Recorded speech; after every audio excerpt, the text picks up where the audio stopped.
pour abuser le monde. Quel homme! Quel homme! Il n'y a plus de honte maintenant à cela.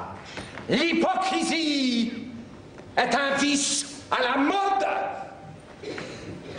Et tous les vices à la mode passent pour vertu. Le personnage d'homme de bien est le meilleur de tous les personnages qu'on puisse jouer aujourd'hui. Et la profession d'hypocrite a de merveilleux avantages. C'est un art de qui l'imposture est toujours respectée. Et quoi qu'on la découvre, on n'ose rien dire contre elle. Tous les autres vices des hommes sont exposés à la censure et chacun a la liberté de les attaquer hautement. Mais l'hypocrisie est un vice privilégié qui, de sa main, ferme la bouche à tout le monde et jouit en repos d'une impunité souveraine. On est à force de grimaces une société étroite avec tous les gens du parti qui en chacun se les jette tous sur les bras. Et ceux que l'on sait même agir de bonne foi là-dessus et que chacun connaît pour être véritablement touché, ceux-là, dis-je, sont toujours les dupes des autres. Ils donnent hautement dans le panneau des grimaciers et appuient aveuglément les singes de leurs actions.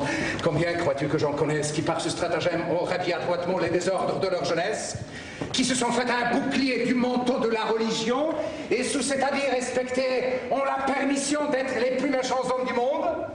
On a beau savoir leurs intrigues et les connaître pour ce qu'ils sont, ils ne laissent pas pour cela d'être en crédit parmi les gens. Et quelques baissements de tête, un soupir mortifié et deux roulements d'yeux rajustent dans le monde tout ce qu'ils peuvent faire. C'est sous cet abri favorable que je veux me sauver et mettre en sûreté mes affaires. Je ne quitterai point mes douces habitudes, mais j'aurai soin de me cacher et me divertirai à petit bruit, que si je viens à être découvert, je vais, sans me remuer, prendre mes intérêts à toute la cabale, et je serai défendu par un envers et contre tous. Enfin, c'est là le vrai moyen de faire impunément tout ce que je voudrais. Je m'érigerai en censeur des actions d'autrui, jugerai mal de tout le monde et n'aurai bonne opinion que de moi. Dès qu'une fois on m'aura choqué tant soit peu, je ne pardonnerai jamais et garderai tout doucement une haine irréconciliable. Je ferai le vengeur des intérêts du ciel.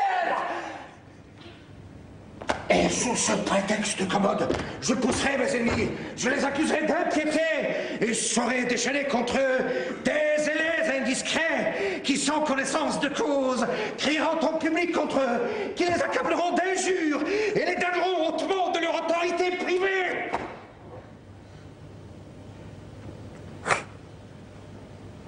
C'est ainsi qu'il faut profiter des faiblesses des hommes